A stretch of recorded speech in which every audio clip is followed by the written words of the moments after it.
नमस्कार दोस्तों, हमारी ऑनलाइन क्लासेज के अंदर आपका हार्दिक स्वागत है। आज अपन बात करेंगे घोष या कंपन के आधार पर वर्ण कितने प्रकार के होते हैं। इससे पूर्व अपने पहले बात की थी वर्ण है कितने प्रकार के होते हैं, स्वर और व्यंजन के बारे में विस्तार से पढ़ लिया था। आज है घोष या कंपन के आधार पर वर्ण। घोष या कंपन के आधार पर वर्ण दो प्रकार के होते हैं। कितने प्रकार के होते हैं? दो प्रकार के होते हैं। एक होता है अघोष और नंबर दो होता है सघोष।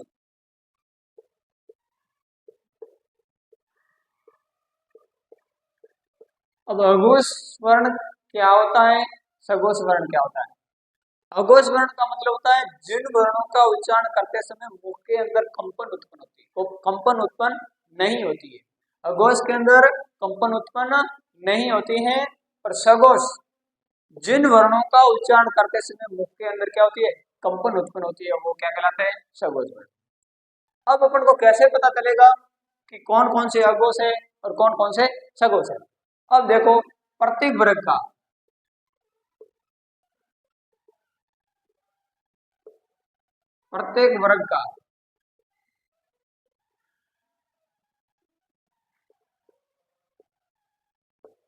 पहला और दूसरा जो वर्ण होता है, पहला और दूसरा वर्ण होता है वो तो अघोष कहलाता है। और प्रत्येक वर्ग का तीसरा, चौथा और जो पांचवा वर्ण होता है वो क्या कहलाएगा? सघोष। वह क्या कहलाएगा? सघोष।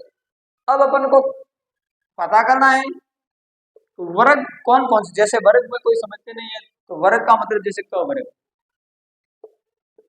ये क वर्ग के अंदर कौन कौन से आते हैं? क, ख, ग, घ, ण। ये जो आते हैं इसके अंदर जैसे पहला और दूसरा वर्ण क्या हो गया? क और ख। ये तो क्या हो जाएंगे? अघोष। क्या हो जाएंगे? अघोष। और तीसरा, चौथा और पांचवा, तीसरा, चौथा और पांचवा वर्ण होता है वो क्या कहलाएगा? सघोष। वो क्या कहलाएगा?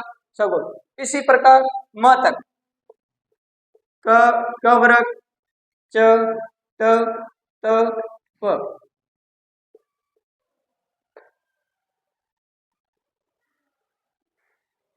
अब इनके प्रत्येक वर्ग का जो होता है पहला और दूसरा जो वर्ग वर्ण होता है वो क्या कहलाएगा?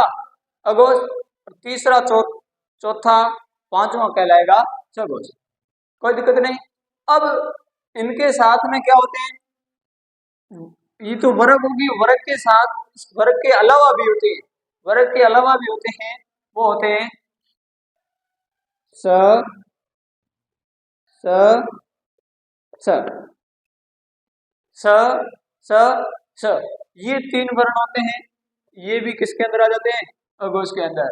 और सघोष के अंदर तीसरा, चौथा और पांचवा ये तो म वर्ण तक होते ही है।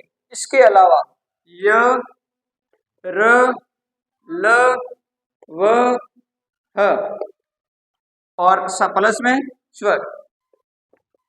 और इन अघोष वर्ण की संख्या कितनी होती है? अघोष वर्ण की संख्या होती है 13 और सघोष वर्ण की होती है 31। अब यदि अपन अपन यदि एक को पीछे लगाएंगे तो सघोष की हो जाएगी संख्या, और एक को आगे लगा दिया तो अघोष की संख्या हो जाएगी। आया समझ में? अब अपन परिभाषा और कौन कौन से होते हैं उनको समझने का प्रयास करें। तो पहले समझते हैं अघोष।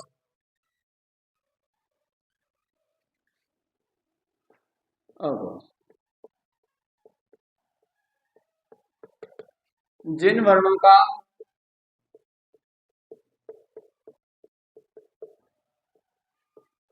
उच्चारण करते समय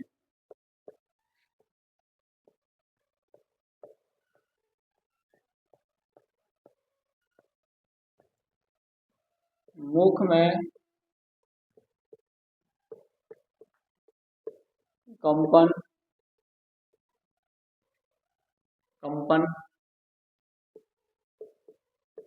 उत्पन्न नहीं होता है, उनको तो क्या कहेंगे? अघोष। और इनकी संख्या कितनी होती है? इनकी संख्या कितनी होती है? 13। प्रत्येक वर्ग का कौन सा अक्षर, प्रत्येक वर्ग का कौन सा वर्ण होगा, प्रत्येक वर्ग का पहला और दूसरा। जैसे कौन कौन से, क, ख, च, छ, ट, ठ, त, थ, प, फ और इसके अलावा अपने तीन बात की, तीन, और इसके अलावा भी तीन बात की, तीन स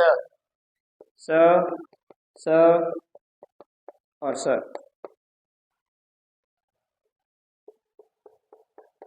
और कितने हो गए ये 13, ये 13 क्या हो गए अघोष। अब बात करेंगे सघोष की। नंबर 2 होता है सघोष।